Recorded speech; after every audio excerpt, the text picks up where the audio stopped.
はい、お疲れ様です。虹玉屋の北川です。今日もね、フェルト教室始めていきたいと思います。今回もね、チワワレッスン動画のね、第6回目というところで、食も最後までね、今日行きます。動画の中でね、食毛の他に、猫でも犬でも作った時にさ、目玉がね、こう少しずれちゃう時あるじゃない。この正面向いてる目玉が、こう上向きになったり下向きになったりね、斜めになったりする時って、そういう時の簡易的な修正の要領とかも今回の動画の中でね、説明してるので、結構参考になる動画になっていると思うので、最後まで見ていってください。はい、それじゃあね、本編の方入ります。じゃあレッスン頑張ってください。はい、それではね、植毛後半戦いきます。今回はね、頭の上の方ですね。口元から上の植毛を入れて完成をさせていきます。でね、今入れてる毛の色ね、見てほしいんだけど、ここはね、真っ黒な毛入れてます。最初ね、混毛するときに茶色と黒を混ぜたと思うんだけれども、その毛じゃなくて、ほんと純粋に黒一色の毛をね、入れてます。で、これはね、モデルの子によってね、当然変わってくるんだけど、そのモデルの子が、どこがどういう毛色になっているのかで変えなきゃいけないんだけど、今回はね、なんていうかな、この子を作るにあたって、モデルの子の写真出してないから、ちょっとね、ざっくりと適当に作ってる、適当って言ったらあれだけどね、まずはチワワの作り方の練習の動画だから、うちの子オーナーみたいに似せるためにっていうことで作ってるわけじゃないので、ちょっとね、大雑把にこの辺をね、処理してるんだけども、で、何が言いたいかっていうと、とりあえずその同じ黒い毛色の部分を表現するにでも、濃い黒、漆黒の黒を使う部分と、混毛の時にね、茶色を混ぜて、柔らかい感じの黒作ったじゃない。で、そういった毛を部分的に入れたりとかっていう風に、同じこう顔の中でも濃い黒を入れる場所と、あるいはちょっと茶系の黒を入れる場所とっていうのをうまく使い分けてあげることで、顔の黒一色じゃね、顔の凹凸分かりにくいじゃない、写真撮るときとかも。で、そういうのをより見やすくするために、なんていうかな、その部分的に漆黒の黒を使うのと茶色を混ぜた黒を使う部分っていうのを使い分けた方がいいです。僕はね、大体大体そうだね、顔の中心部分っていうか、頭のてっぺんから鼻先までのその中心線になる部分、そこは濃い色にします。それが茶色い子だったとしてもね、比較的そこはね、濃くなっていくと思うので。はい、今ね、画面の方はね、耳の根元っていうかな、そこを毛がね、しっかり奥まで入らないので、そこはちょっとね、下地にピンクを入れてます。で、ピンクを入れたら、耳の前面の部分だね、その部分に植毛していきます。で、ここに入れる毛はちょっとね、茶色が混ざってる、明るめの黒っていうかな、それをね、入れるようにしてます。でね、この辺はね、毛の流れね、しっかり流す方向を考えながらね、やや下っていうかね、向きに流しています。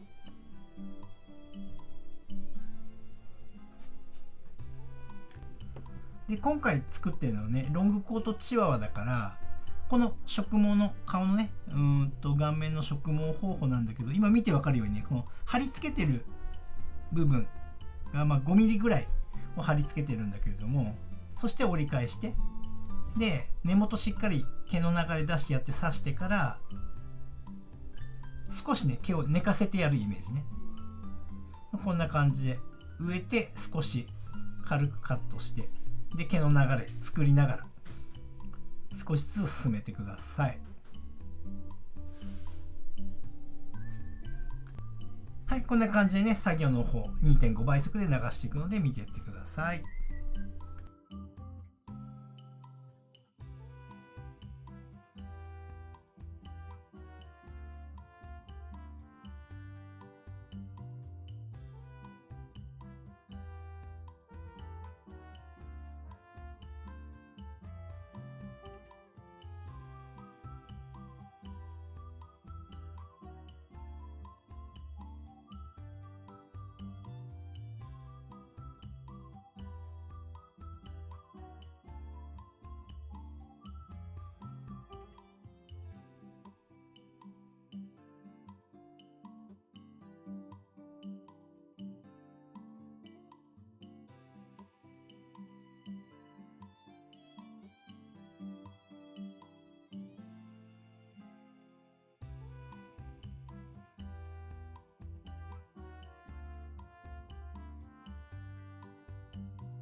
少しずつね食毛を進めてってこんな感じでこまめにカットしてあげる。で慣れてない人はハサミの方がいいです。バリカンの方がね慣れてきたら綺麗にできると思うんだけども、こんな感じで買ってあげて無駄毛はしっかり処理してあげてね。で今手に取ってるのは真っ黒な毛ね。顔のっていうか頭の中心線、そこには黒い毛をずっと入れていきます。ここね真っ黒な毛を入れてます。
こんな感じでね、植毛を進めてって、でよかったら、大体こう見えてきたよね、完成が。でよかったらカットしてあげます。でね、これね、カットしたら分かると思うんだけど、その真っ黒い毛を入れたところと、茶系の黒を入れたところで、これ今、なんとなく分かるよね。色が違って見えるの、光の加減で。で、この表現をしてあげないと、全部真っ黒なね、毛を使っちゃうと、どこがどういう形になっているのかはっきりちょっと画面越しには映らない。特にこう作品として作って写真に収めるときになんていうかな、もう黒一色で作っちゃうとただただ真っ黒で凹凸が見えないから、なかなかちゃんと作ってるのに伝わりにくかったりするからね。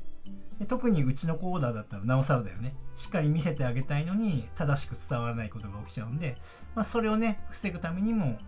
少ししっかりこの色分けをして植毛してやるっていうことをちゃんとやってください。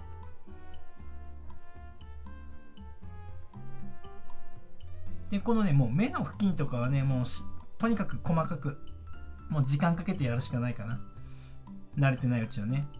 で今僕もね結構な量今ガバッと入れてるけど、これより少ない方が失敗のリスクが少ないから、もう少しずつ根気よくやっていった方がいいです。でこの時ね目の近く毛を入れているから、針でニードルで眼球刺さないように十分注意してね。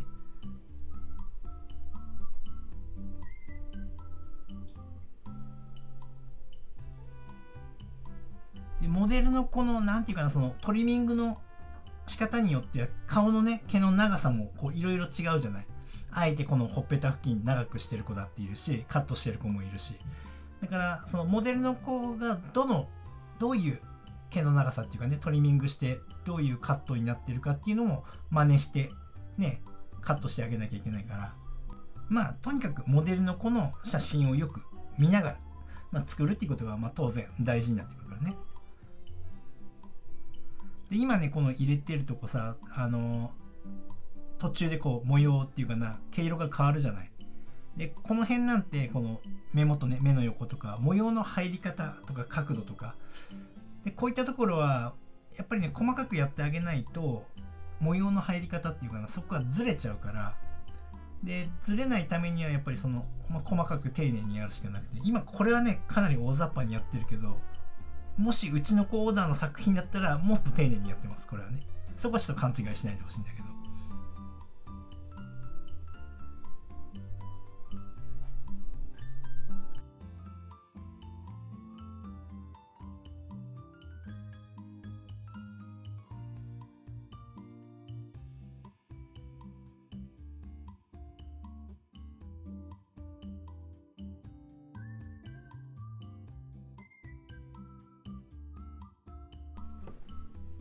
いよいよね、まぶた付近のね、植毛に入っていきます。で、特にね、ここはね、難しいと思うんだけれども、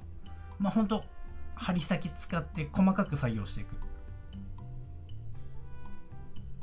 で、まぶた付近のその毛の流れ、流す方向ね。これも、一応この図の感じだね。猫の時とあまり変わらないんだけども、目元に沿ってしっかり、流れを作ってあげる。で、その他のね、周辺の毛としっかり毛の流れを、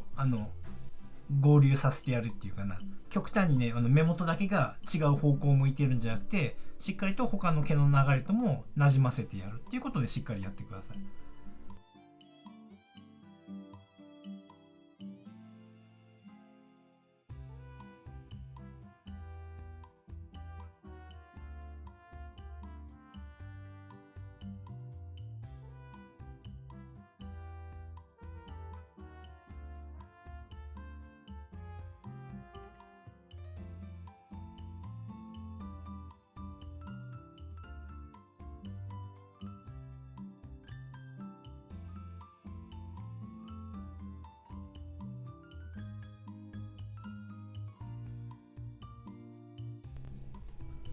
はい、大体ね、植毛が終わったら目の上のね、茶色い部分のね、模様を入れていきます。で、ここもね、結構ね、難しいと思うんだよね。ずれちゃうことが多くなったりとか、あとはこの模様がね、すごく小さく作りたいのに大きくなったりすると思うから、もし難しければ、この辺一旦全部黒で植毛してから、猫の時にほらトラ模様とか後から入れたじゃない。あんな感じで、その必要な埋めたい部分だけ後から茶色入れるっていう手もあるしね。で、こっちの初めからこうやって茶色入れていってってやりたい人はそれでもいいし、難しいっていう人はね、後から茶色を入れるっていうやり方で、どちらでもいいです。でもこの辺も少しね、ほんのちょっとの部分なんだけど、グラデーションを間には入れてあげた方がいいです。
またね、この辺はね、後でね、カットしたりしてね、整えるんだけど、だいたいよかったら、今度はね、鼻っ柱。ここのね、植毛していきます。ここはね、僕は基本的に貼り付けです。この眉間の方に流れる毛あるじゃない。その辺は、こう、少しこう毛の流れ作ってふわっとさせておいて、あとは、鼻っ柱の部分はもう、このままの流れでしっかり固めてあげます。で、鼻先。完全に鼻を、後からその樹脂粘土の鼻を装着する部分までしっかりそこまで差し込んで差し固めて、でそこから折り返してっていうことをねやってます。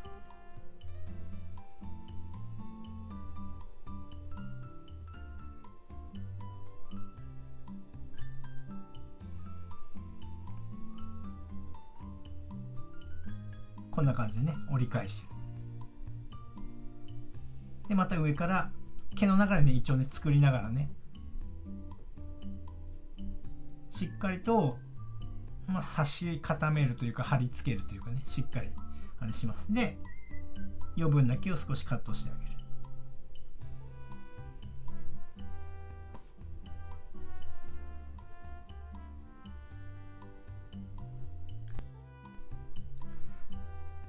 でね、だいたい顔全体ね毛が入ったので、ここからね少しもう微調整をしていきます。長い毛をカットしたりとか、あとはね毛の流れをもう一度しっかり作ったりだとかね。で特にねこの目元のなんていうかな、この凹凸を出さなきゃいけないところだったりとか、こうやって今やってるようにね口元もう少ししっかりはっきりぼやっとしてるから、そういうところをもう少しずつね今形をなんていうかな再形成していくっていうか、ぼやっとしてる部分をしっかりと表現していく。で今この目の周り刺してるでしょ。これ毛の流れを作るのと、あと結構ねしっかり刺してるのね。でこれ何をしてるかっていうと、ベースの時にもしっかりこう目の周りしっかり凹凸作ってたじゃない。あれをもう一度こう毛に埋まらないようにもう一度毛の上から刺し固めてっていうかな、毛を寝かせることでその凹凸をしっかりと表現してやるっていうことをやってます。でちょっとね今からやること、これ目打ちを刺してグッとね裏からね目玉ね押し出してるんだよね。でこれはねなぜやったかっていうと、作ってるうちにどうしてもさ、ほらなんていうかな、ベースがやっぱりやばい部分があったりして、こう目玉のね角度が変わることあるじゃない。ちょっとこの図を見てほしいんだけど、これ横からの断面図ね。で目玉があってさ、で目玉のベースがあってって作ったじゃない。だけどどうしてもねしっかりある程度固めててもやっぱり作ってるうちにね沈み込んじゃって、こうやってねガラスの目玉が角度変わってしまう時があるじゃない。そんな時に修正の仕方の一つの方法として目打ちとかでグッと刺してね、でこれを裏から押し付けてやる。すると目玉がグッと元に戻ってこの目玉の角度を変えることができる。ただしこの刺す時にガラスに直接当てるんじゃなくて、あくまでもベース自体を押し出すっていう感じね。でガラスに当てないようにする。そんな風にね修正してあげると目玉の角度が変わってしまった時に簡易的にだけど修正できるよっていうところで、あまりねこれ何度もやることはお勧めしないからね。何度もやってしまうと目の裏のベースがぐさぐさになってしまってスカスカになっちゃうから、逆に今度また作業してるうちに目がへこんじゃったりするから、やっても 1,2 度ぐらい一つの方法として覚えておくといいんじゃないかな。今度試しにねやってみる。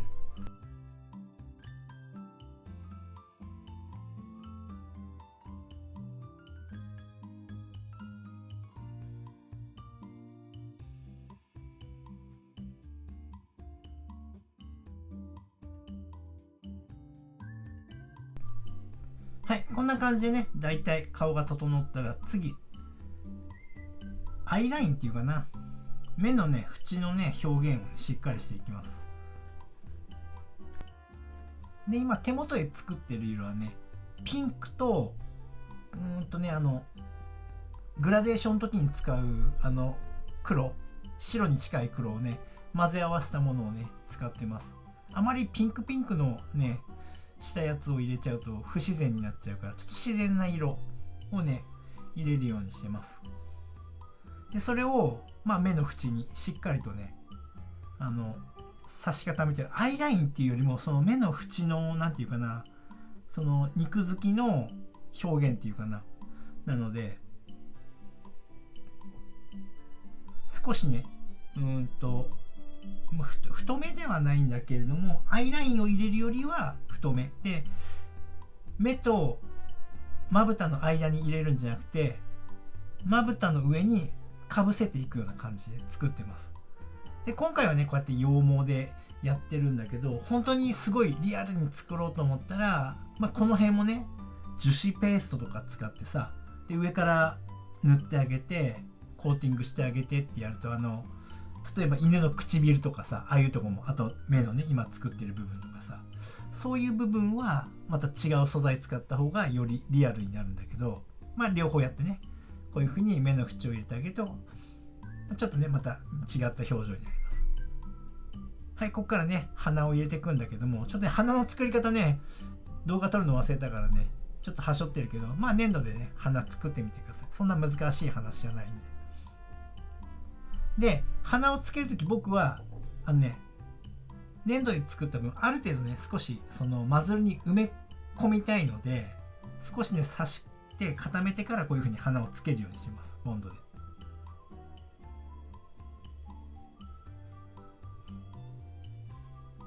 こんな感じでね。あとはね口元の毛とかもう少し黒くね表現したいんで、その辺の毛をね少し足していきます。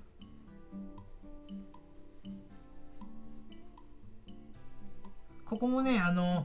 いきなり真っ黒な黒一色とかって入れちゃうと、すっごいなんかこう口元だけ白々しくなっちゃうじゃない。手元作る時にさ、全身作った時に指と指の間にこうほら黒い線入れちゃったりしたらさ、急にぬいぐるみっぽくなっちゃうのと一緒で、ここもこうやって入れるんであれば少し真っ黒じゃなくてもうちょっとだけやわめた色にしてあげる。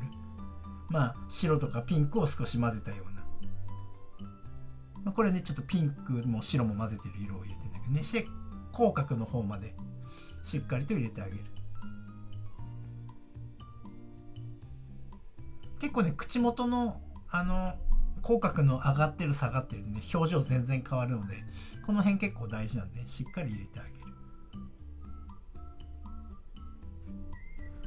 る。だいたいなんとなくね毛の流れもこうやって整えてくると完成が見えてくるよね。じゃあね耳の内毛っていうかな、耳の中の毛を少しね入れていきます。これもねその子の毛色によってちょっと違うと思うんだけど、今回の白とあと少し茶色混ぜた色をね入れていきたいと思います。こんな感じで入れた耳元の毛を少しめくり上げて、して刺したらあと折り返してね刺してあげるっていう感じです。でこの時に耳の反対側まで貫通しないように刺すことが大事かな。